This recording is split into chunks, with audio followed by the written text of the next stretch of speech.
성경에 마음 관리를 잘하는 사람과 마음 관리를 잘못하는 사람이 구약에 다 얘기할 수는 없고 딱 대표적인 사람이 둘이 나오는데 내일 저녁에 다시 말씀을 또 언급하겠지만은 사울과 다윗이에요. 사울 왕은 사무엘을 통하여 하나님의 말씀이 와요. 왕이 되고 2년까지는 순종해요. 그 걸음이 아름다워요. 그런데 자리매김이 되고 나니까 사무엘을 통한 하나님의 말씀을 받지 않는 거예요. 말씀은 왔는데 순종하지 않는 거예요. 이 사울의 여정은 그때부터 사무엘상 15장의 절정에 이르게 되어지는 여호와께서 사울을 왕으로 세우신 것을 후회하였다는 말씀으로 끝나버리는 거예요. 그런데 다윗은 사무엘을 통하여 말씀이 오는 거예요. 다윗은 단 한 번도 말씀 앞에 불순종하는 법이 없어. 아멘 하며 순종하는 거예요. 그러니까 그 다윗을 통하여 역사가 일어나는 거예요. 아멘. 그 다윗을 통하여 역사가 일어나는데 그 다윗별이 이스라엘의 기가 되어지고 다윗의 족보의 메시아 예수가 탄생되어지고 지금도 이 강단에서 다윗의 이야기를 여러분 앞에 거울처럼 세우면서 복을 받으려면 이렇게 되어야 된다고 선포하게 된다는 말이에요. 아멘. 이게 주제가 뭐냐? 마음 관리라는 거야.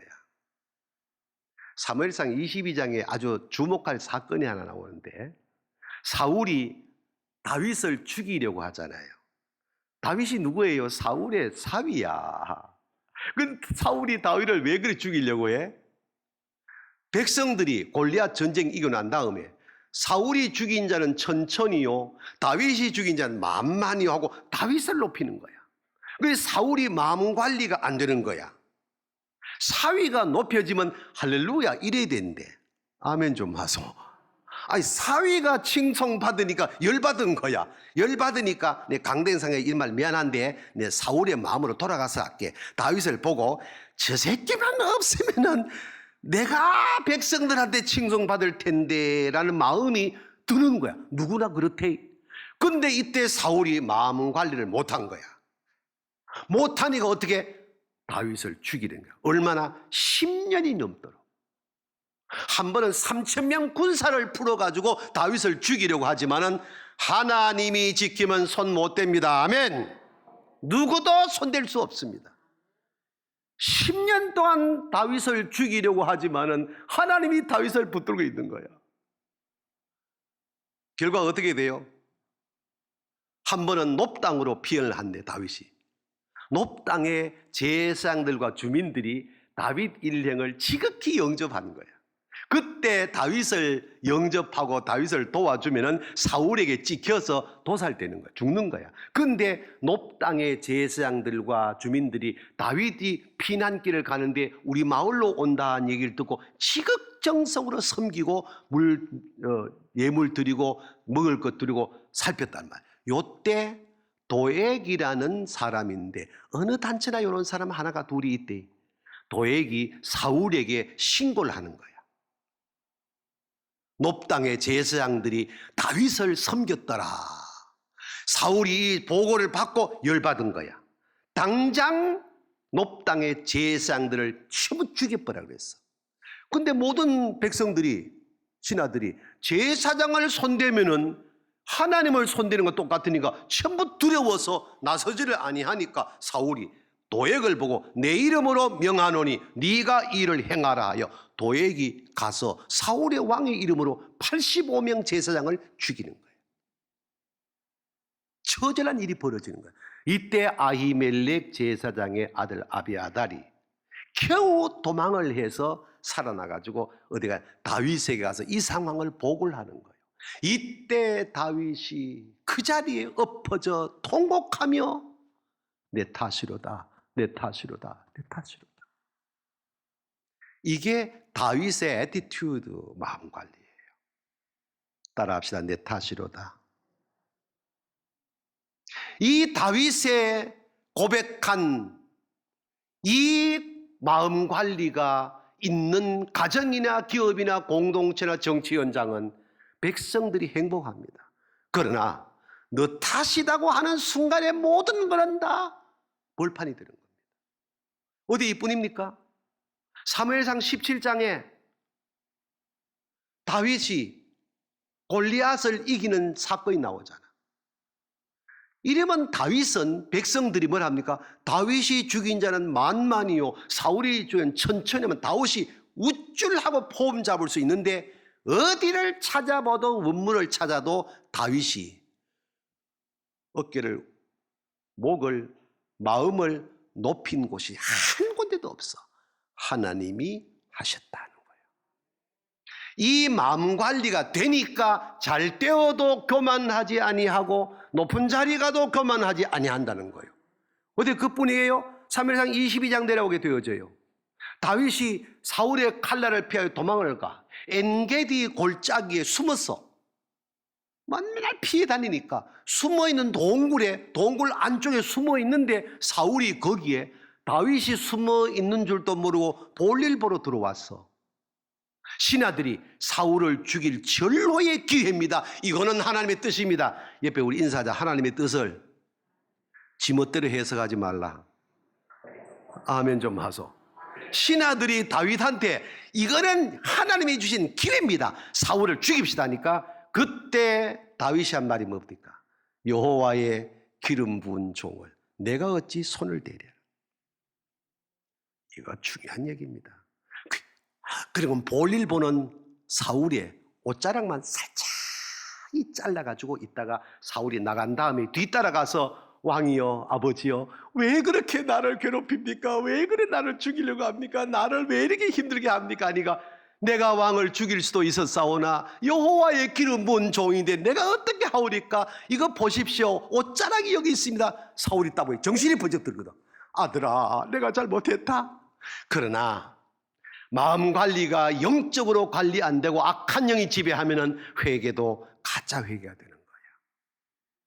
이때 다윗의 마음자리, 애티튜드, 마음 관리가 잘 되기 때문에 하나님이 다윗을 복으로 인도한 줄로 믿습니다.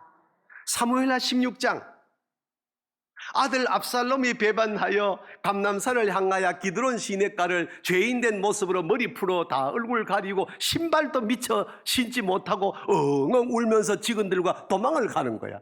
도망가는 상황의 설상가상으로 하찮은 신하 시므이가 따라오면서 돌 던지고 모래 뿌리고 악담하고 저주하고, 아이고 네가 왕이가 꼴 좋다, 아이고 옛날에 잘 나갔지, 이게 네가 왕이가. 아니 한 번쯤 하고 그냥 멈추면 얼마나 좋으노. 계속 따라오면서 그러는 거라.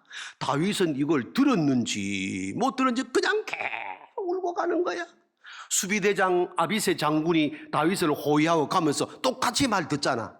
악담을 듣다가 못 참아서 아비새가 장군이 그러잖아. 왕이여, 저 죽은 개 같은 시므이가 왕을 저렇게 모독하고 욕하는데 귀에 안 들립니까? 제가 건너가서 단칼에 목을 치고 오겠습니다. 그때 다윗의 애티튜드, 가만 두어라. 자식이 애비를 배반하는 판에 저가 나를 욕하는 게, 저주하는 게 뭐 그리 이상하냐? 그 다음 말입니다. 내가 원통하면은 하나님이 갚으시리라. 이게 무서운 말입니다. 이게 누구나 사람은 보편적으로 이 상황에 당장 끝내라 할 수 있는 상황이고, 시므이 같은 존재는 낙엽만큼 못한 존재지만은 다윗은 아니야. 가만 두어라. 내가 원통하면 여호와께서 갚으시리라. 그 이후의 역사가 전개가 됩니까? 시므이는 성경 66권에 가장 저주받은 존재가 됩니다. 무서운 얘기입니다. 사람은 손보는 게 한계가 있지만은 하나님이 손보면 허리 부러집니다. 우리가 하나님 앞에 다 실수하고 허물 많고 죄인들이지만은 하나님 앞에는 손봄이 없는 축복받은 자리에 있기를 축원합니다. 사람과의 관계는 부부도 다툴 수 있고 형제도 다툴 수 있고, 하나님에게는 그러면 안 됩니다. 이 마음 관리가 잘 될 때 하나님이 큰 은혜 위에 은혜를 주시는 줄로 믿습니다. 범죄 심리학자 소프 박사가 아주 우리가 기억할 말을 하나 사용했더라고. 교도소에 갇힌 사람들과 수녀원에 있는 분들의 차이가 뭐냐? 상황은 똑같거든. 막말 쓰면 다 갇혀 있는 거 똑같거든. 근데 차이가 뭐냐? 교도소에 갇혀 있는 사람은 하루 종일 불평하고 요구만 하지만 수녀원에 있는 분들의 하루 종일은 감사와 기도밖에 없다 했습니다. 삶의 자리가 어떠하든 내가 있는 곳은, 이 세상은 어차피 삶의 울타리 안에 있는 겁니다. 저와 여러분의 삶은 어디에 있든지 무엇을 하든지 어떤 상황에 이르든지 감사하는 마음을 갖기를 바랍니다. 기도하는 마음을 갖기 바랍니다. 왜? 말씀이 오고 말씀에 순종하면은 답은 하나님이 역사를 이루어 주시는 겁니다. 이걸 깨닫지 못하면 안 된다는 거예요. 근데 성경에 마음 관리 못 해가지고 일생을 마무리 잘못한 사람이 한둘이겠습니까? 가인이 마음 관리 잘못해서 동생 아벨을 돌로 때려 죽입니다. 에서가 마음 관리를 못해서 축복의 그 권한을 넘겨버리고 말았습니다. 사울이 마음 관리 못해서 15장으로 사울의 족보가 마무리가 됩니다. 삼손이 마음 관리 잘못해가지고 그 사사의 이름이 아름답지 못하게 되어지고 말년에 두 눈 빼이고 다곤 신전에서 쓰려 죽임을 당합니다. 발람이 마음 관리 잘못해가지고 모압에서 요청하는 이스라엘을 한 번만 저주하면 이 모든 거 다 줄게 하는 물질의 눈이 어두워 모압으로 가다가 나귀에게 창피를 당하고 유다서에 기록되는 저주받은 사람이 하나가 됩니다. 가룟 유다가 마음 관리 잘못해서 예수를 팔아먹습니다. 유다가 예수를 왜 팔아요? 요한복음 13장 2절 말씀에 마귀가 가룟 유다의 마음에 예수를 팔려는 생각을 넣었더니 유다가 예수 팔. 유다가 예수를 왜 팔아요? 마음 관리가 안 되니까 성령으로 말씀으로 충만해야 마귀 사단이 나의 마음에 들어오지 못하는데, 말씀이 내게 왔지만 순종하지 아니하니까 마귀가 유다의 마음을 지배해 버리는 거예요. 그러니까 예수를 팔아라. 유다가 파는 거예요. 고라가 마음 관리 잘못해서 왜 모세만 지도자냐, 나도 모세보다 훨씬 낫다고 반기를 들다가 하나님이 화가 나가지고 땅을 갈라 불이 올라와 250에 작당하는 사람을 몰살다 시켜버리고 말았어요. 어디 이쁘겠습니까? 신약으로 넘어오게 되어지면 구리장색 알렉산더는 사도 바울의 목회와 같이 갈 때에 얼마나 바울을 괴롭혔는지 말도 못, 성경이 증언하고 있어요. 허머게네와 부겔로 같은 사람은 입에서 나오는 말이 종기가 썩어서 냄새 나는 것 같은 말을 바울 사도가 목회를 할 때 그렇게 악담을 한 사람들. 성경 연구해 보세요. 마음 관리 잘못한 사람들의 마무리가 어떻게 전개되고 있어요. 마음 관리가 잘 된 사람의 그 범사가 얼마나 축복된 삶으로 이어진가 성경이 증거하고 있죠. 그러므로 우리의 행복 지수는 말씀이 와야 되고 말씀에 순종하는 은혜가 더하게 되기를 주의 이름으로 축복합니다. 마음 관리보다 더 좋은 게 없는 거야. 내 마음에 믿음이 딱 존재하게 되어지면은 모든 사건들이 이해가 되고, 이해가 되니까 관용이 되고, 관용이 되니까 용서가 되고, 용서가 되니까 사랑이 되는 거예요. 아멘. 그래 그 다음에 나오는 말은 기도의 말이 나오고, 찬송의 말이 나오고, 감사의 말이 나오고, 축복의 말이 나오고, 아멘의 말이 나오고, 할렐루야. 이게 고린도서 14장 19절의 축복이라는 말이에요. 그런데 마음에 불신이 담기면은 천하장사 없다. 나오는 거는 다 불평이 나오고, 원망이 나오고, 비판이 나오고, 정죄가 나오고, 그리고 그 삶은 어디로 가? 어둠으로 자꾸만 가게 된다는 말이에요. 아까 말씀을 드렸잖아. 노란 안경 끼면 노랗게 보이고 빨간 안경 빨갛게 보이고, 내 마음에 성령이 있게 있어서 내 마음 관리가 잘 되어지면 보이는 모든 게 주님의 사랑으로 보이는 거예요. 이것이 우리 교회의 기본 틀이 되는 줄로 믿습니다. 담임 목사의 목회 사역을 가실 때에 여러분이 왜 100% 다 순응할 수 있겠어요? 힘든 것도 있고 어려운 것도 있고 마음에 맞지 않은 것도 있어도 말씀이 담임 목사님에게 이루어져서 우리에게 주어졌다, 내게 주어졌다 하면은 거두절미하고 아멘 하고 마음관리 잘하여 함께 동행하고 통역해서 성경에서 증언하는 축복의 주인공들 자리에 여러분도 함께 하시기를 주의 이름으로 축복합니다. 할렐루야.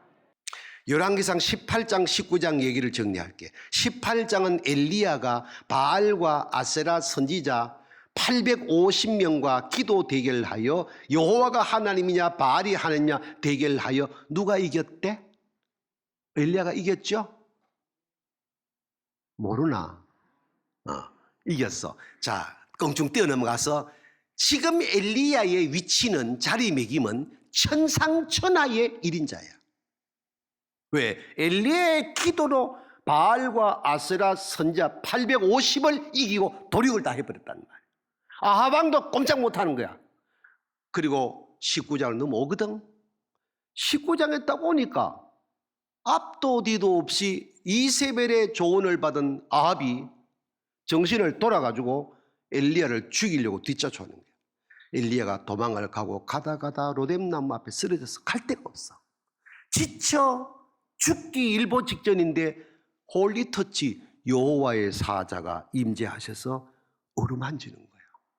엘리야야, 일어나라. 네가 가야 할 길이 있다, 할 일이 있다. 일어나라. 눈을 떠보니까 머리맡에 숯불에 구운 고기와 음식물이 있는 거야. 먹고 기력을 회복한다 싶으면 또 질사. 일어나라. 가야 된다. 할 일이 있다. 그래서 엘리야가 다시 일어나서 호렙에 가서 제2의 사명을 하게 되는 거예요. 18장과 19장이 왜 성경 말씀 센터에 있냐?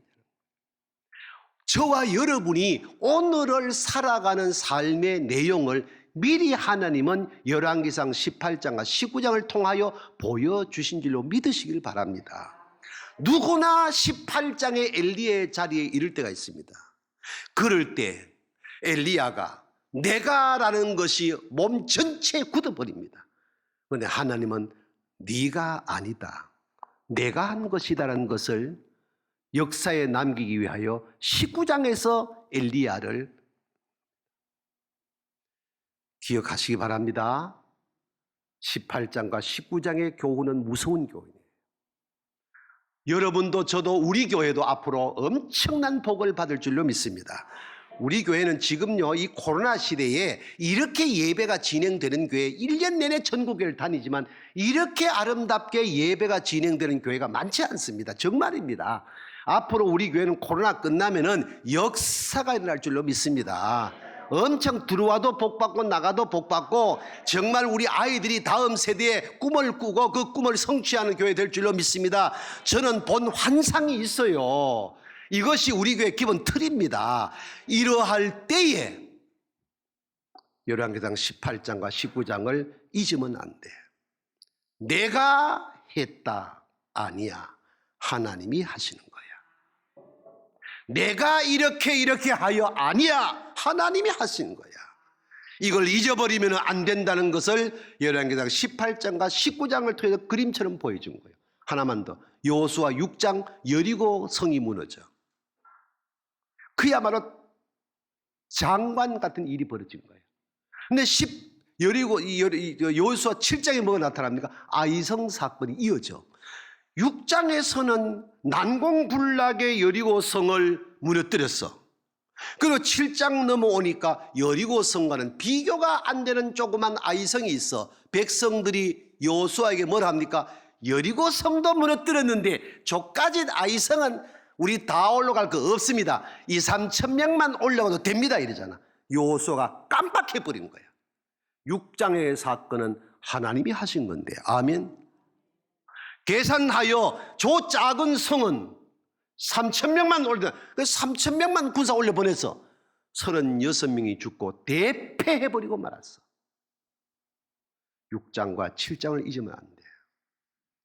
내가 하는 것은 없어요. 하나님이 하신 거예요. 보십시오. 우리 교회 주보 뒤에 8개 건물이 있어. 90년 8월 17일 날 자갈밭 우리 마당에 내가 짐을 풀었어. 거기 서서 딱 3분 기도한 날이 있었어요. 그리고 20년 지나 2014년 10월 9일 날 제가 마무리 일했어요. 20년 동안 무슨 일이 있었겠어요? 제가 입을 한번 띄웁니까? 역사는 거짓말 안 해요. 이 건물이 그냥 하늘에 뚝 떨어진 거 아니야. 오늘의 세계 중앙에 서기까지 당회를 통하여 정책이 입안되어 발표를 딱 하면은 말씀이 온 거야. 예 하고 순종하는 교인이 있는가 하면은 꼭 토를 다는 교인이 있었어. 돌아보면은 역사는 말씀이 왔을 때 순종하는 사람을 통하여 역사가 일어났다는 거예요. 아멘. 중요한 얘기하는 겁니다. 오늘에 이르면서 내 신앙 고백입니다. 서임중 목사가 목회를 잘해서 오늘 중앙교회에 서다 내가 한 말이 있으면 증언하십시오. 저는 365일 당회를 앞세웠습니다. 당회의 정책에 여러분들이 순응하여 오늘 우리 교회가 사갈밭 마당에서 세계 중앙에 서게 됐습니다. 바람은 있었습니다. 그 자리에 있습니다. 풍랑도 있었습니다. 그 자리에 있습니다. 왜? 말씀이 왔고 말씀에 순종하는 여러분의 신앙의 기본 틀이 오늘의 중앙 가족이 되는 줄로 믿습니다. 잘 때어도 교만할 일이 없고 어려워도 지칠 일이 없는 이유는 말씀이 오고 순종하면은 역사는 하나님이 일으키신다. 이유 오늘 24절을 읽으면서 넘어가겠습니다. 시작.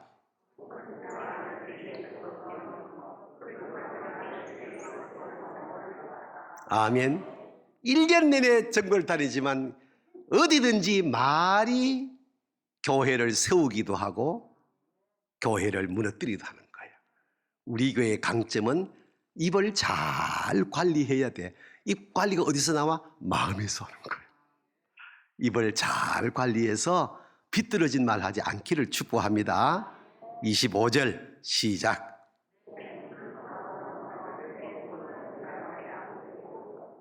어떻게 보느냐는 거야. 좋게 보면 다 좋은 거야. 믿게 보면 다 미운 거야. 우리 교회의 특징은 예수의 눈으로 모든 걸 보는 거예요. 할렐루야. 26절 시작.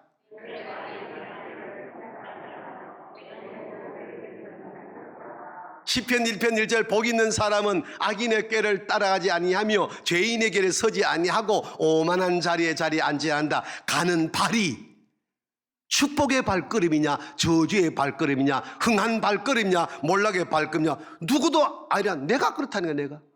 내가 내 발을 잘 관리하여 옳은 길로 바른 길로 축복의 길로 가기를 바랍니다. 그 중심이 어디서? 마음에 있다는 거예요. 27절 시작.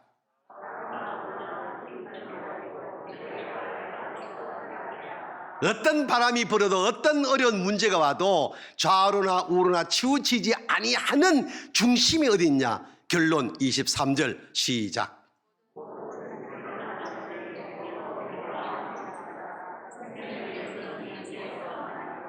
아멘.